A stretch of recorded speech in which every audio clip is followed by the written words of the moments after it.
This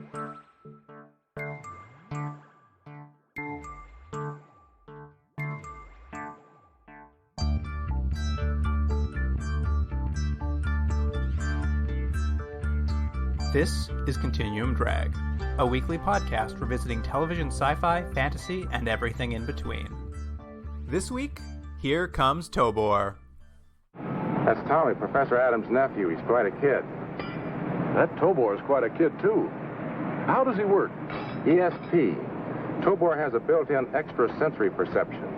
ESP? You mean that kid's handling him by thought transference? Exactly. Look, you know what IQ means. Sure. Intelligence quotient.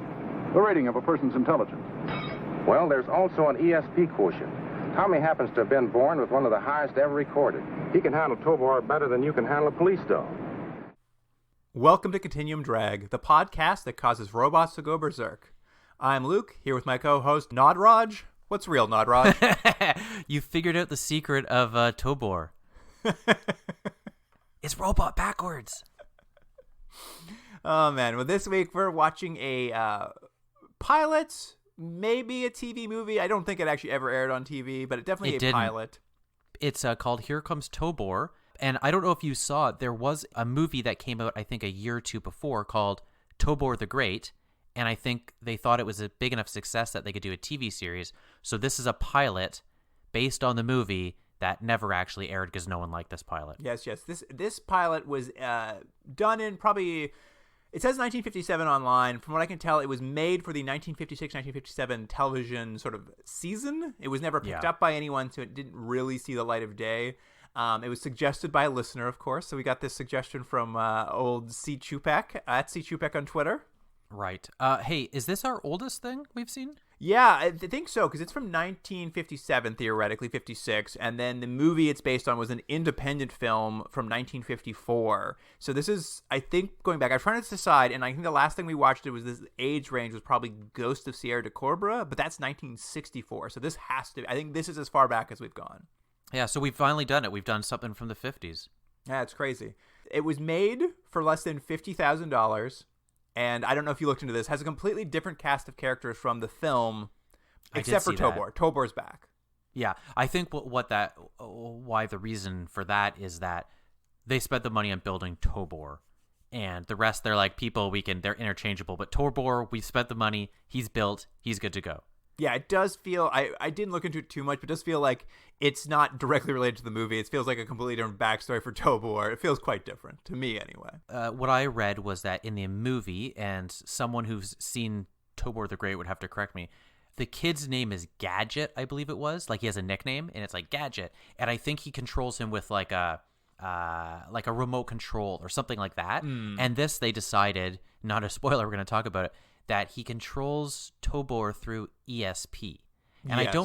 I don't know if that is simply just to make things simpler, like they just drop that line and then like we don't have to worry about him having controls or something like that. I mean, it works. You don't have to worry about any of that anymore.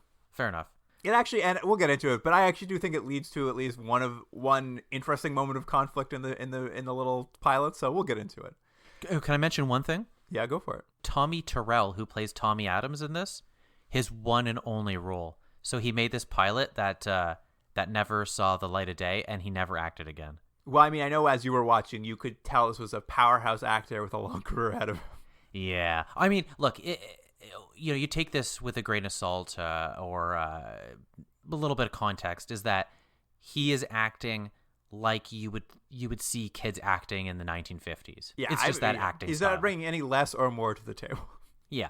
Well, Jordan, this didn't actually technically air on television as far as I can tell, I do know it was intended to come out in the fall of 1956, had been picked up. So would you like to hear what was happening in the world in the fall of 1956? I was going to say something, but I shouldn't. I was going to say one of my parents was born. Maybe I shouldn't say that. Oh, is that true? In the fall? Yeah.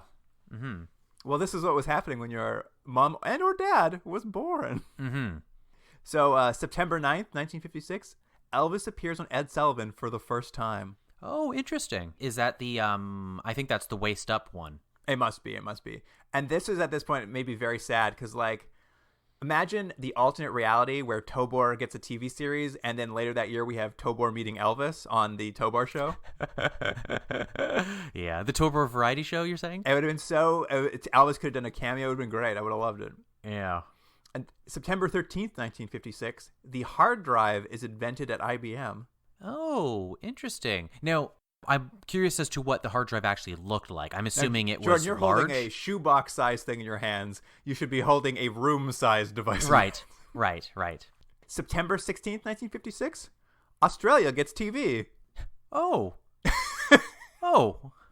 I know the general idea of when sort of TVs and stuff came out, but I guess I never thought about different countries obtaining the technology at different times. I believe this is when they started broadcasting television. There was no broadcast television previous to this, apparently. October 5th, 1956, Cecil B. DeMille's The Ten Commandments premieres. Oh, yeah, because that's right. It was on TV. You ever watch The Ten Commandments? I've never seen it. Yeah, it's long. Charlton Heston, right? That's right. I'm not a huge Charlton Heston fan, I'll be honest. You're not? Not really. He never really did it for me in that time period of actors. Fair enough. He's no Lee Marvin, you know what I'm saying? You love that period too, so I have to trust your instincts on it. Yeah, I don't know. He's all right. I didn't write down all the dates, but there were 3 interesting people born in that sort of September-October period. David Copperfield, the magician. I don't know why that's funny. You know what? He's so much older than you think he is, huh? Oh, yeah. Gary Cole, the actor. Okay, yeah, Gary Cole, yeah. And Linda Hamilton, the actor. I never would have put those 3 people... Weeks apart. Yeah. Can I tell you something? And we'll cut this out. One of those people I've met. Oh, I'm dying to know which one. It's Gary Cole. I figured. And September 11th, 1956, Jordan. Canadian World War I flying ace and namesake of an airport I often use, Billy Bishop dies. Oh, Billy Bishop. You know what's funny? I've had that conversation with people, and I knew who he was only because I looked it up because someone coming from out of town said, "Who is Billy Bishop?" And I went, "Oh, I don't even know who the local airport Who is this airport named after? Yeah. Well, now you know when he died.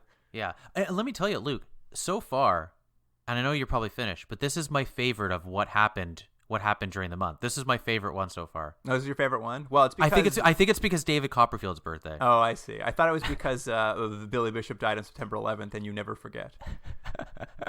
That was the first time. By the new September 11th, we all forgot about Billy Bishop. That's why we never forget September 11th. That's right. Too soon. That was terrible. I apologize, everyone. Let's move on with the show. Luke, you ever see David Copperfield? I maybe flipping channels on TV. You never saw him live? Oh, definitely not live. I saw him live one time. How was it? He put that on a good show. What did he do? There wasn't one of the big ones. It wasn't like he was making Statue of Liberty disappear or anything. It was on stage, so it was a lot of just, "Can you believe this happened?" That was his basic thing. He would say that after every trick. "Can you believe this happened?" Does he also use tigers, or is he not tiger-based? It was not tiger-based, at least not the show I saw. None of this is going to be in the podcast, right? I'm ready to go again. Here is the IMDb summary for Here Comes Tobor. A young boy uses his ESP to control a robot created by his wheelchair-bound uncle, and together they combat the forces of evil. Okay, I have a couple things to ask you, Luke. The first thing, the movie's called Tobor the Great, and the TV show is called Here Comes Tobor. What title do you like better? I mean, I'm going to tell you this. When this pilot starts, and the first thing that happens is you get a warning to the audience where the Tommy the Child announces, "Look out, folks. Here comes Tobor." I was like, yes, here we go. Yeah, I kind of liked it too.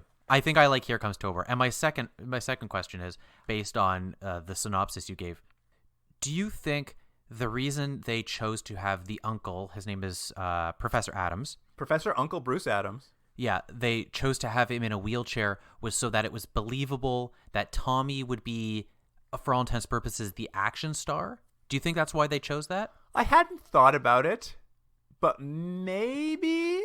Because my thought was, and I don't mean this to be offensive, is that they were thinking in 1955 or 56 when they made this, okay, well, the viewers are going to say, why doesn't he just go out on his own? Okay, we'll give him a quote-unquote disability, so thus the kid who, I'm assuming this is for kids, this show, the kids will have their hero, which is another kid to follow. No, this is for adults in 1956. This was their emotional maturity in 1956. It is clearly not for adults. We'll say that now. This is for kids.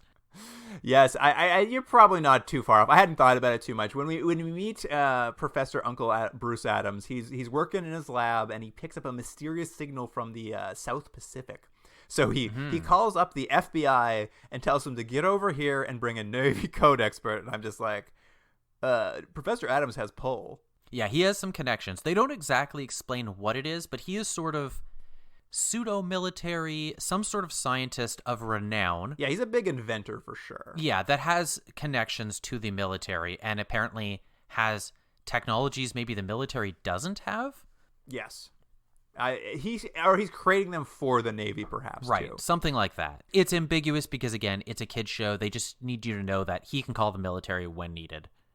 Yeah. He places this call. The FBI and the Navy show up immediately, and they arrive at his very high security facility, which is either I guess it's supposed to be a science facility, but also could be an electrical substation in your neighborhood.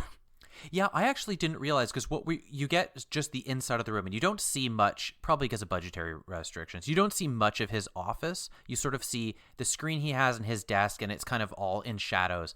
But then later on, when the military guys do show up, I didn't realize at first that was his facility. Like, he has a huge, almost like prison complex that his office is in. Yeah, I think it's just like it's just an electrical substation close to the studio. Anyways, I thought it looked good though. I thought it looked good for its purpose. It looks very fun. It looks very sciencey from the 1950s. Yeah. And he's got a great security system waiting them. Like, as they pull up in a car, there's an interceptor ray which disables their engine. They're forced to get out and show their ID to an electronic eye to confirm their identities. And I thought that was a pretty forward-thinking technology for the show with the 1950s. This idea of, like, I remember once I went to a place and I had to have my eye scanned to get into this security place. So it's, like, not dissimilar to some technologies we have now. No, for sure. Definitely, you could do this same scene very easily in a modern show and it wouldn't be out of place. Right. Other than when they call things rays and electronic eyes. Other than that. Yeah, right.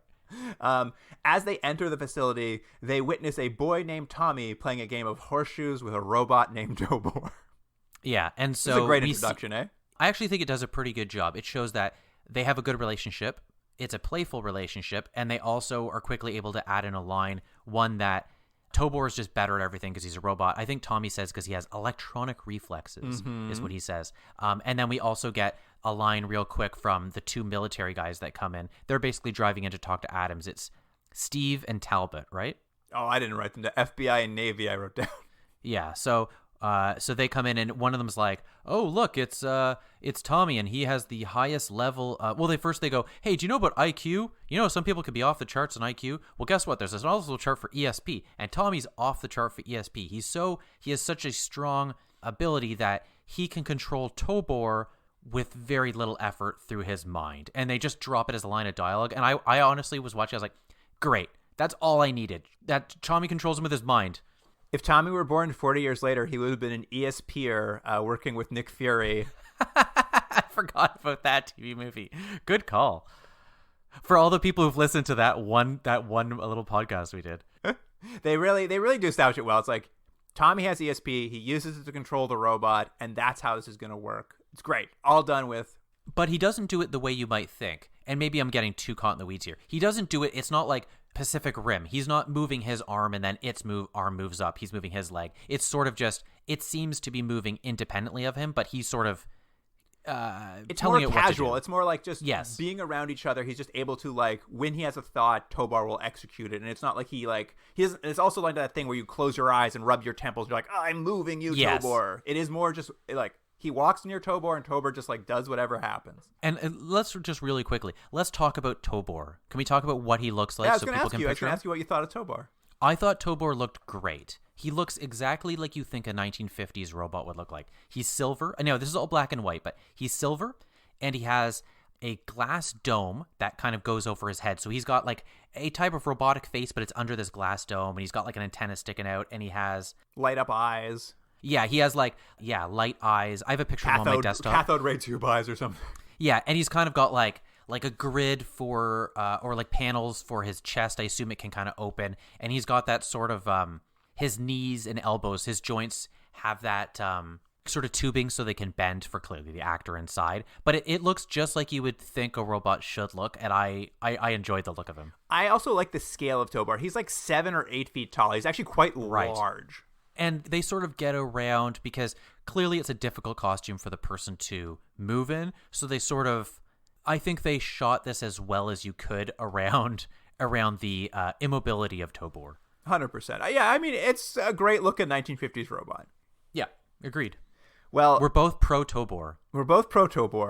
Back to the plot of it. Tommy, of course, has top secret security clearances from the White House, so he's invited in to have a discussion about Operation Round Trip with the FBI and the Navy. They drop that a couple times, and I love that they're just like, oh yeah, by the way, Tommy's got highest clearance. And you're like, what? And they mention that at the beginning, and then near the end, they're also like, yeah, Tommy can do whatever he wants. Like, the military's fine with Tommy. And it's like, okay. Tommy and Tobor are basically military contractors sent out on black ops missions for the government. Yeah, what we don't see is that Tommy is incredibly lonely, and he has no friends, and he never leaves this compound because he's only there with a robot. That never comes up. I was like, I understand that the professor is his uncle. Are all his parents dead, and does he just live this lonely life locked up here with Tobor? That's what I assumed, yeah. Anyway, the plot of the episode is Operation Round Trip. A U.S. atomic submarine has been circumnavigating the world and has recently gone missing in the South Pacific. So they are suspicious of this signal the professors picked up, and they watch on what was very rudimentary but very forward-thinking. The professor basically has satellite footage over the South Pacific where he can watch the U.S. Navy scramble jets and go toward where they think the signal might be coming from, where they see the sub is floating above water and they're flying toward it, and something knocks out the engines of the planes. They all crash, and it's assumed that there must be somewhere in the vicinity a much more powerful interceptor ray like the one the professor uses, but like on a much bigger scale that has like knocked out all the power to these planes. And we actually get to hear it. I thought it was pretty well done. So it's like you're watching the screen and see that sort of like a classic thing you've seen before in movies, sort of like little bleeps, little lights on the control panel, and then you hear the audio of the pilot sort of going like, "Oh no, something's wrong," and they all kind of die out. So not only does the visual of the lights go out, but you also hear that they have lost signal. So assuming that, in the friendliest G-rated way possible, all these pilots are dead. Yes. For a very low budget thing, they did a nice job of cutting stock footage of the sort of launch of planes with just the like audio you're getting from the pilot's cockpit of watching this rudimentary satellite image in the professor. They did a nice job of like making it feel a bit bigger, the world, than it actually is. Yeah. And I like that they sped up the footage of the planes taking off. Did you notice that? Well, you can't. It's waste time on it. Yeah, exactly. I was like, whoa, those planes are really taking off fast. I believe Tommy at some point says, wow, they're really going. Anyway, the whole group of them decide they're going to head to a Navy base because what they're going to do is load Tobor onto a guided missile and shoot it toward the sub so Tobor remotely can get this sub back under control. So this was the part where, I was going to say, this is the part that's unbelievable. This was an odd plan because could they like have put him into a helicopter or a plane or something that, I mean, I guess the idea is a rocket's the fastest way. I believe that is it. It's the fastest way to get a robot somewhere. Can you just be in a rocket? Because they don't show, because the idea, so what they have is they're going to put Tobor in a rocket. He's going to shoot over to the water, crash into the ocean, then surface and have, I guess on the missile, there's also a raft. Oh, yes, inflatable raft. Then take the inflatable raft over to the submarine to get into the submarine and then check. They go through a whole thing. Can I say that a couple things? Here's his orders. Get in the life raft, board the submarine, test for radioactivity, search for personnel, and then return the submarine to base. That's his five That's the mission. plan. Yeah, that is the plan. Yeah, but does it make sense in a missile?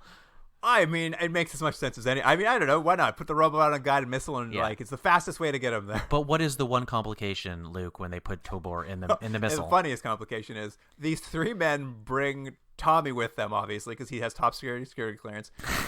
They load Tobor onto a rocket, and then they just like all three of them lose track of where Tommy is. Like at some point, they're just like, "Hey, where's Tommy?" And they're like, I'm sure he'll turn up somewhere. Launch that rocket. Well, they're on a timetable, so they got to just do it. And this is my favorite sequence because they're just like, there's this like slight but very like low key. They're like, Tommy's not here, but he'll turn up. The countdown's on. Like, we'll figure it out. And the rocket launches with Tommy on board because he's gone in to like talk to Tobor and get him ready for the mission, and no one's bothered to stop this child from getting on a rocket. Mm-hmm.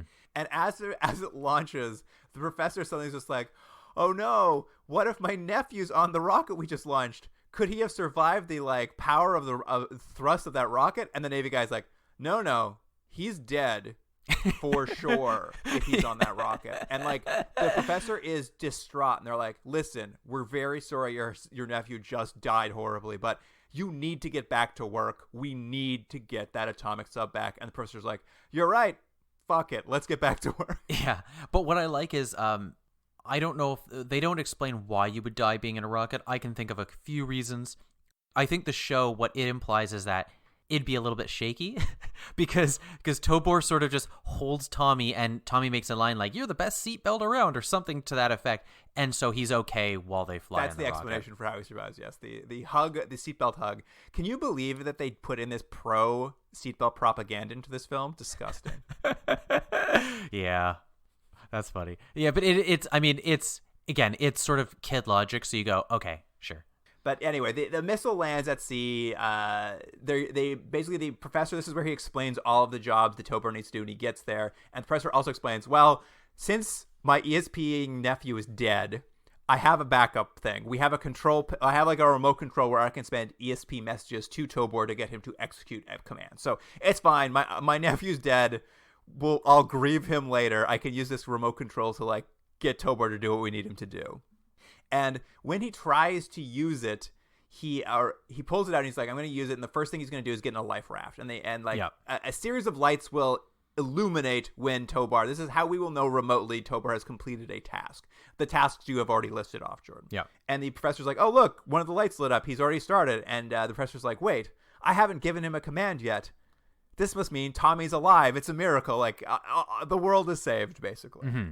Yeah. And I actually thought this was kind of an interesting bit of mechanics they put in if the show had become a series, which is if Tommy's in some peril, let's say Tommy's knocked out or he's captured or something, and some reason he can't give Tobor commands, they have this backup that you can control him from the board. Yeah, and I like the illuminated lights thing to be like every command we give him, he'll light up this light when he completes it. Like it was a nice way for people who can't see what Tobor's up to get confirmation. Like it was a nice way of being like, oh, this is how they understand Tobor's working. Like I thought all the mechanics of it actually were simplified in a way and explained well, and I was like, all right, great, I'm following along. It is funny, and look, I'm not saying this is a great TV show. It clearly wasn't picked up, but it's funny to see how something that is nearly 70 years old, how they can do a better job sometimes than some of the shows we've watched in just dropping lines of dialogue and things that fill in plot holes. And we've seen shows 70s, 80s, 90s, 2000s that don't do as good a job as this does.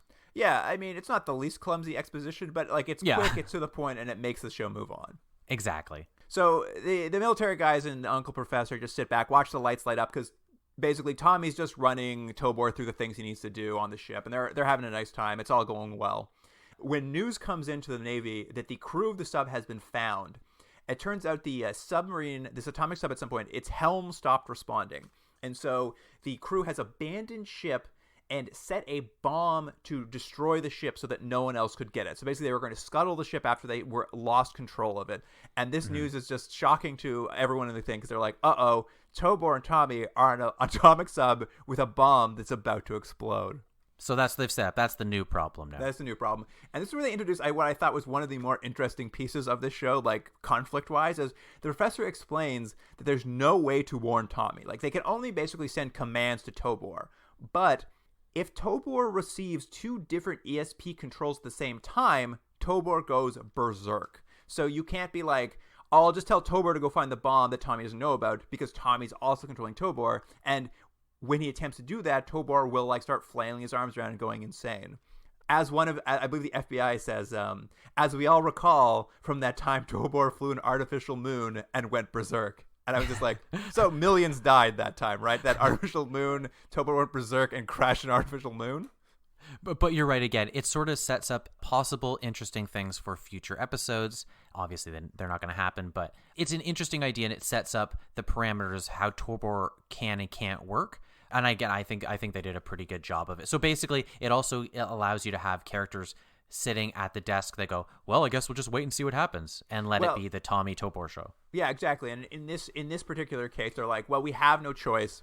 I, the professor, am going to have to start sending messages to Tobor, and it's going to cause him to go berserk because Tommy won't know what I'm doing. But back on the ship, it's nicely done. Tommy's controlling Tobor, and then suddenly Tobor starts flailing his arms around Tobor, and Tommy's like, what's happening? He's just like, oh, Uncle must be sending a message to Tobor right now. I better like try to control my thoughts. And he does a thing. The only kind of ESP thing he does is like, I'm going to try to like contain my thoughts right now so they're not going to Tobor, so Tobor can act on whatever my uncles ask him to do. So Tobor gets the message. He goes and starts walking around the ship, and Tommy follows him around, and then Tobor discovers where the bomb is, and Tommy sees a bomb that only has 2 minutes left, and Tommy's just like, oh my God, I'm panicking. I can't control my thoughts right. Like, this is like too intense. There's a bomb about to explode. Now I can't control my thoughts. So what we see is Tobor starts going berserk again because he's getting 2 ESPs. And so the tension, like, they do a nice job ratcheting up the tension of Tommy being like, I can't control my thoughts. I'm panicking. And you cut back, and the uncle's just like freaking out. He's like, Tobor's not, like, he should have done it by now. He should have lit this light by now. Something's wrong. And the uncle clues in. He's like, maybe Tommy has seen the bomb and how Tommy's panicking. So that's why Tobor's not being able to respond. So he turns off his ESP, allowing Tobor to now go under Tommy's control. They get the bomb off the ship just in time. It explodes off in a big stock footage explosion off the side of the ship. He throws it way out into the water, so we get to see that, stock footage water exploding. And I will say, there's a lot of stock footage, a lot of ways to cheat a bigger world. I still think they did a great job with this. Like, it's still like you see Tommy go to a sub and get in it, and like they expand the world enough to like it still feels low budget, but it feels like there's more locations than there really are. Yeah, I'd agree. Anyway, now that this basically problem is solved, we are suddenly encountered by a very shocking turn in the third act, and that that signal that was coming in that seemed to be drawing the atomic sub toward it. Tommy looks through the what is it called on a submarine? Periscope. The periscope, and what he sees is a pirate ship. It has a very peculiar sort of Jolly Roger skull and crossbones. It's like its own design. It's not an old-timey pirate ship. It's like it's clearly fresh new pirates on the sea. That's right. So we have the villain that has been creating these problems is on site. They're right there. Yes. They've been drawing this atomic sub toward them, and Tommy's just like, all right, we need to hide before they get here so they don't find us. I can hide inside of a drawer because I'm a tiny boy. But Tobor, you should just turn off all your lights and stand in a corner, and like hopefully they either won't notice you or not know what you are. And when the pirates board the ship, they do find Tobor, obviously, but they don't know what it is. They assume he's some sort of literal autopilot. They're like, oh, they must have created a robot so they don't have to man it with people, and he's being deactivated in some way. So they're like, we're going to take him back onto our boat. I did like the scientist gets on, and he's just like looking at it. He's like, I don't know what this is. He's like, did they build an autopilot that looks like a person? He's like, he literally is just like, that doesn't, like, what a weird design choice. Yeah, but they take him on the ship. Yeah, they're like, we'll take him on our ship. We'll take him apart. We'll see how he works, basically. And then the bad guys, the pirates, use the submarine's radio to broadcast their demands to the whole world. And they reveal that one of them is a man named Admiral Morgan, and the other is an ex-Nazi scientist named Dr. Helmut Ohm. What I like about him is that when Morgan is the one who's making the address to the whole world. I don't know how that works, but anyways, he says, he's like, and you all know Dr. Ohm. I know. He's like, I'm like, oh, okay, we all know him. They're like this scientist from the war. I like assume he's ex-Nazi. Yeah, well, he has that sort of like German-esque sort of accent. Yes. And they explain that they basically built a ray like the professor has, but one so powerful that it can basically stop engines anywhere in the world. And so they want to get tribute from the world's most powerful nation, America, to stop to like. They basically want them to pay tribute because they're the new rulers of the world, basically. Yeah, and the tribute is they want all of the gold from Fort Knox. No, George. Isn't that it? That is not it, because they say they want tribute, and the Navy responds immediately over the radio to say, we'll never pay you. We'll never pay you for what you want. And the Admiral says, well, in that case, my tribute just doubled.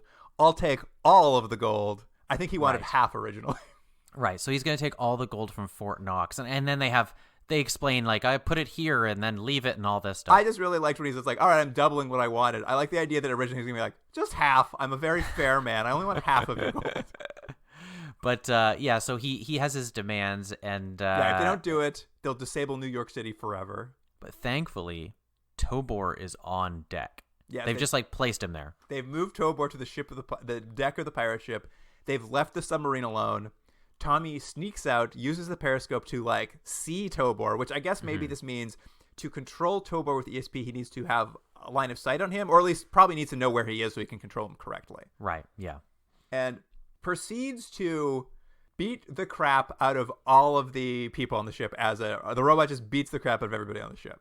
Yeah, it's great. He sort of like grabs the first two guys and smashes them together, and then he goes over. And I like that they actually implied at one point, I thought he was just going to like ruthlessly rips people's limbs off, because they sort of like have him start coming closer and closer to two guys as they sort of cower in the corner. But we just sort of cut to black, and I was like, oh, I hope he just murdered them. But later on we see they're in a net or something like that. But I was hoping it would have just been like, it's a horrible, horrible, bloody death that we just can't show on TV. I liked while this is happening, we cut back to the Navy, and they obviously don't know what's happening there. They just got this information, and the Navy's just like, we've got to drop a hydrogen bomb on that kid. Oh, I should say, Tobor's also bulletproof, because they shoot a gun at him, and he's just like, don't bother him. Yeah, you can't stop Tobor. Here it comes. But yes, he beats it all up. Tommy saves the day. He calls his uncle. They call off the hydrogen bomb so that they won't nuke Tommy and Tobor off the mad. Yeah. But I was gonna take this back, because I think you just said everything's fine. It's not a bloody scene. But when Tommy calls his uncle, he's just like, "Good news, uncle. We saved the day. We stopped the pirates." And this is the literal quote Tommy says over the radio. Quote, "You should have seen it. It was a massacre." That's right. He does say that. So I actually do think that Tommy utilized that robot to bloodily murder all of those pirates. Yeah, Tommy's a sick kid. He was just eviscerating people and disemboweling them. No survivors. Yeah. But that's it. That's the whole show. Tommy saves the day with Tobor. The nuclear sub is saved. The atomic sub is saved, and he gets to come home and go on more Black Ops missions for the Navy. Yeah, and I thought this moved along surprisingly fast. Like it went at a real clip, especially for something as old as it is. Like it just was like, boom, boom, next thing. You got it? Okay, move on. You got it? Move on. That's how I felt about the show. Like structurally, I thought it was very well done. Yes, it's a kid show and it has some kid logic, but I think they get through it very quickly, so you don't have to think about it too much. Yeah, I mean it's solidly put together. Let's rate it then, Jordan. Okay, you go first. All right, Here Comes Tobor. You know, it's campy, it's cheesy, it's from 1950s. It's a kid show. You're right. It moves along pretty snappily. It doesn't drag too much. The tech is kind of fun to listen to them like have their technobabble how it all works. It's unintentionally funny at many times, like just the changes in our world and all these things make you laugh. I think there's at one point, I'm trying to remember what they say, but it's something very funny where they explain like radar or something, and they keep repeating the word over and over again, and like even just Tommy saying it was a massacre, the implication of that is hilarious to me. There's lots of great little bits in this that are quite fun and funny to watch. I enjoyed it. I think this is a solid, I'm gonna give it a full solid 8. I had a nice time. 8. I'm going to give it a 7. Pretty close. Similar to how you felt, it was kind of just a fun, easy breezy thing. I don't think it's a great show by any means. I think if we had to watch a season of this, it would be painful. And I can see why people didn't want to pick the show. And maybe that's unfair. I'd have to see what was also on the air in 1956, 57. But as a kid's show, I think you could do worse. And I think they set up everything in a logical sense in their in-world universe, and it was it's a faster 30 minutes than some other 30-minute shows we've seen. As a one-off 30-minute thing, I'm like, this doesn't need to be any more than this, but it was a lot of fun watching the setup to this like weird concept. You were like, look out, folks! Here comes Tobor. I'm always saying that now. Well, that wraps it up. So, listener, if you want to get a hold of us, you can get us at continuumdrag@gmail.com. And then on Instagram and Twitter, we'll definitely have some great clips from Here Comes Tobor. Not the greatest quality. It's an old 1950s black and white TV show, but you'll get the gist of it. Yeah. Tiny little screen. Exactly. And you can find that at continuumdrag is the handle on Instagram and Twitter. So thank you for joining us, listener. And Jordan, I will see you next week. See you then.